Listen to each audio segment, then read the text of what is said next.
आज हम इतिहास की उस टॉपिक को पढ़ेंगे जब मानव ने पृथ्वी पर रहना प्रारंभ किया, रहने का तौर तरीकों को सीख रहे थे। उन टॉपिक के नाम है प्रागैतिहासिक काल। ध्यान से समझिएगा प्रागैतिहासिक काल को।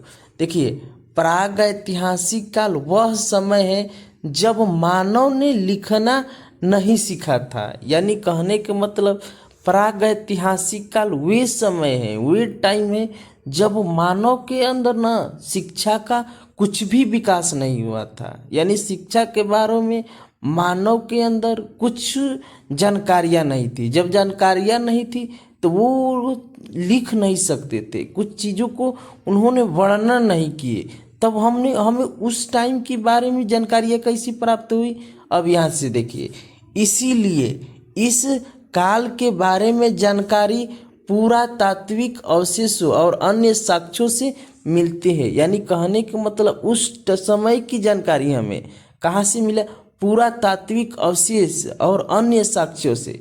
यानी कहने के मतलब उस समय के लोग जो चीज़ों को प्रयोग किए, जो चीज़ें उन्होंने सबसे ज़्यादा प्रयोग की, उसके आधार पर, उसके अध्ययन से हमने उस टाइम के बारे में क्या किए, जानकारियाँ प्राप्त किए। अब देखिए, प्रागैतिहासिक काल को मुख्य रूप से 3 भागों में बांटा गया है।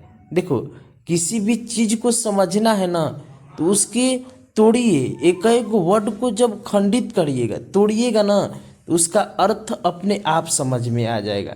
अब देखिए, कहा प्रागैतिहासिक काल को मुख्य रूप से 3 भागों में बांटा गया है, 3 भागों में खंडित किया। पहला भाग है पूरा पाषाण काल, दूसरा मध्य पाषाण काल और तीसरा है नव पाषाण काल। ध्यान से समझिएगा। अब इसमें हम आपको समझाएंगे पूरा पाषाण काल में क्या हुआ, मध्य पाषाण काल में क्या हुआ और नव पाषाण में क्या हुआ। देखिए, पूरा पाषाण काल, यह देखिए, पत्थर के औजारों का उपयोग शिकार और खाना बदोग। यानी कहने के मतलब उस समय में पत्थर के औजारों का उपयोग किया गया। यानी काहे के लिए? कि शिकार करने के लिए, किसी भी जानवर को मारने के लिए किसका प्रयोग किए? पत्थर के औजारों के।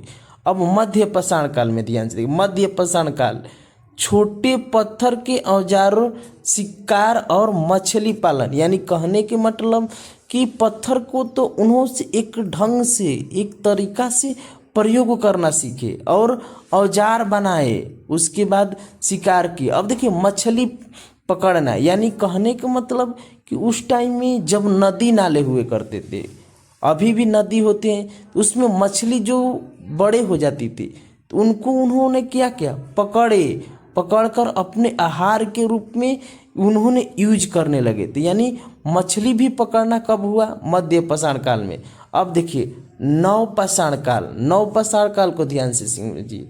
उस नव पाषाण काल में कृषि की शुरुआत हुई, पशुपालन हुआ और अस्थाई निवास। यानी कहने के मतलब पहले तो समझिए कि इन्होंने अस्थाई एक जगह पर रहना सीखा, खाना पीना एक स्थान पर रहकर सीखे। उसके बाद कृषि की शुरुआत किए, पशुपालन किए और उन्होंने बहुत, अब धीरे धीरे नव पाषाण काल में बहुत उनके अंदर से में एक तरह से कहा जाए तो विकसित हो चुका था। अब देखिए, भारत में प्रागैतिहासिक काल के कुछ महत्वपूर्ण इम्पोर्टेंट जगह के बारे में आपको बताने वाले हैं।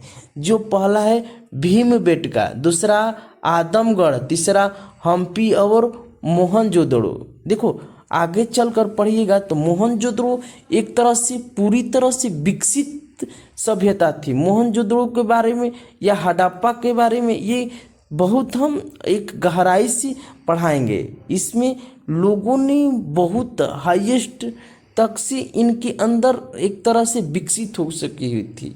उन्होंने कहा कि हर चीज़ का एक ढंग से, एक सही तरीका से प्रयोग किए। समझ गए? हड़प्पा और मोहनजोदड़ो सबसे एग्जाम में ज़्यादा यहीं से क्वेश्चन मिलेंगे। और ये कहाँ मिला? हड़प्पा पाकिस्तान में। अब देखिए, भीमबेटका मध्य प्रदेश में प्राप्त होगा, आदमगढ़ मध्य प्रदेश में। ये इम्पोर्टेंट टॉपिक हुए, चीज़ों को समझिए। आपको इसमें क्या समझना? प्रागैतिहासिक काल में प्रागैतिहासिक काल को 3 भागों में बांटे गए, पूरा पाषाण काल, मध्य पाषाण काल, नव पाषाण काल।